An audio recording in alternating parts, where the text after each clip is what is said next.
बिहार में शराबबंदी के बाद नशाखोरी बढ़ गई है।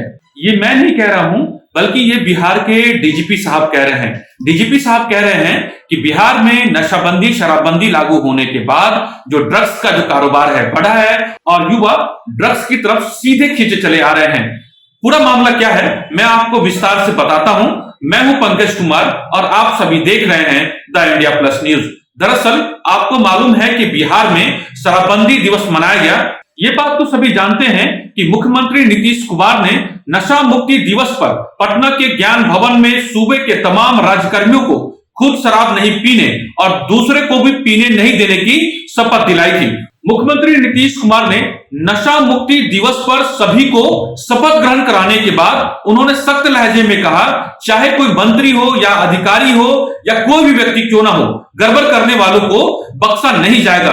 लेकिन आपको मैं बताऊं कि नशा मुक्ति दिवस पर तमाम तरह के कार्यक्रम का आयोजन किया गया, लेकिन इस बात की चर्चा सूबे में है कि जब से पूरे बिहार में शराबबंदी लागू किया गया है तब से बिहार में नशे का कारोबार बढ़ा है।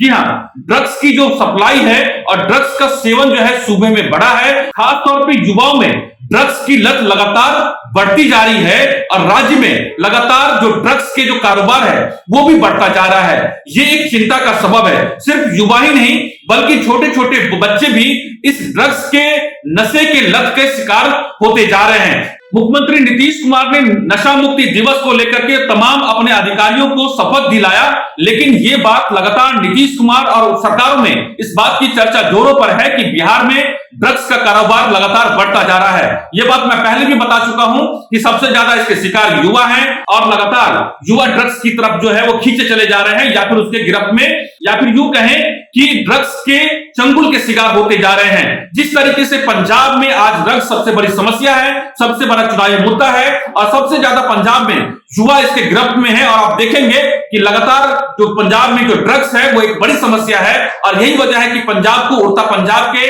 नाम से जाना भी जाने लगा है और लगातार इस समस्या को लेकर के सरकार चिंतित भी है। और आपने देखा भी होगा कि उड़ता पंजाब के नाम से फिल्म भी बन चुकी है। कहीं ऐसा ना हो कि शराबबंदी को लेकर के एक बिहार में नई समस्या पैदा हो जाए और इसके लिए जल्द से जल्द सरकार को यह चाहिए या पुलिस प्रशासन को यह चाहिए या फिर तमाम प्रशासनिक अमले को चाहिए कि शराबबंदी के अलावा किस तरीके से बिहार में ड्रग्स का कारोबार फैल रहा है उस पर भी लगाम लगाया जाए। इतना ही नहीं, कहां से पूरे बिहार में ड्रग्स की सप्लाई हो रही है जिसमें चरस, गांजा, अफीम से लेकर के तमाम दूसरे जो नशे के पदार्थ है उसकी सप्लाई हो रही है अलग अलग राज्यों से या फिर इंटरनेशनल मार्केट से बिहार में हो रही है। इस बात को लेकर भी लगातार इसकी मॉनिटरिंग करने की जरूरत है, नहीं तो यह बिहार में एक नई समस्या को जन्म दे देगा और इसका सबसे ज्यादा अगर कोई शिकार होगा तो वह भविष्य का बिहार होगा, खासतौर पे भविष्य का युवा होगा जो लगातार इसके गिरफ्त में शराबबंदी के लागू होने के बाद वो नशे के जो आदि युवा है या फिर जो लोग हैं, जो बच्चे हैं, वो इनकी तरफ खींचे चले जा रहे हैं। एक बात और भी है जो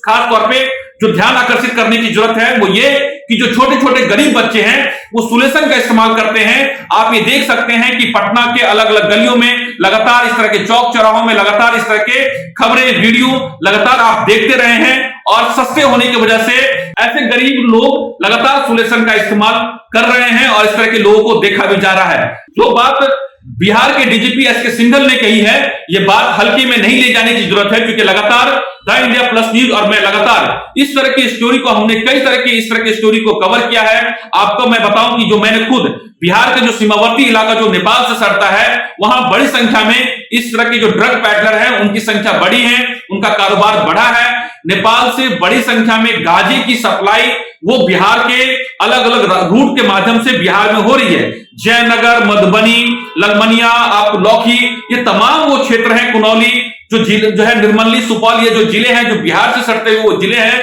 जो नेपाल से सटते हैं, वहां बड़ी संख्या में ड्रग पैडलर सक्रिय हुए हैं और एक नया जो है रैकेट नेपाल के जरिए भी बन रहा है जिसकी गिरफ्तारी समय समय पर एसएसबी और स्थानीय पुलिस के द्वारा की जा रही है। नीतीश कुमार भले ही ये बात कहे कि बिहार में पूर्ण शराबबंदी लागू है और शराबबंदी कानून वापस नहीं होगा, लेकिन नीतीश कुमार को इस बात की भी और ध्यान देना होगा कि जो बात उनके डीजीपी कह रहे हैं, आखिर जो खुद डीजीपी ये कह रहे हैं कि शराबबंदी लागू होने के बाद नशाखोरी बढ़ी है, इसको लेकर भी लगातार गहन चिंतन करने की जरूरत है और इसको लेकर भी एक ठोस कार्रवाई करने की जरूरत है।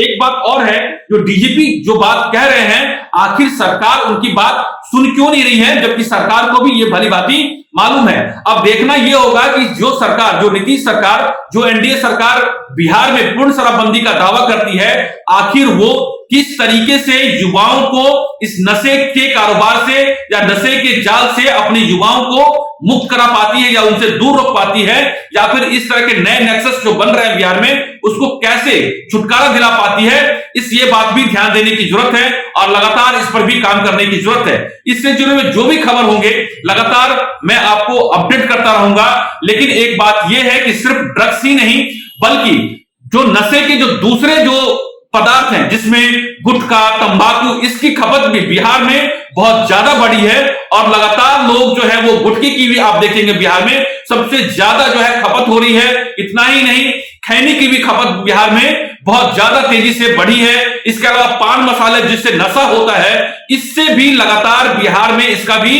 खपत बढ़ा है। ये बात, इस बात की तरफ भी जो है राज्य सरकार को और नीतीश सरकार को सोचने की जरूरत है। आप सभी देख रहे हैं द इंडिया प्लस न्यूज, मैं हूं पंकज कुमार। आपको इससे जुड़ी हुई तमाम कोई भी खबर अपडेट होगी, हम आपको लगातार बताते रहेंगे, आपको जानकारी देते रहेंगे। नमस्कार। अगर आप चाहते हैं कि आपको इस तरह का इंफॉर्मेटिव वीडियो मिलता रहे तो आप हमारे चैनल द इंडिया प्लस को सब्सक्राइब करना ना भूलें। साथ में आप बेल आइकन को दबाना भी ना भूलें ताकि आपको नोटिफिकेशन मिलता रहे। आप हमारे इस वीडियो को शेयर भी कर सकते हैं।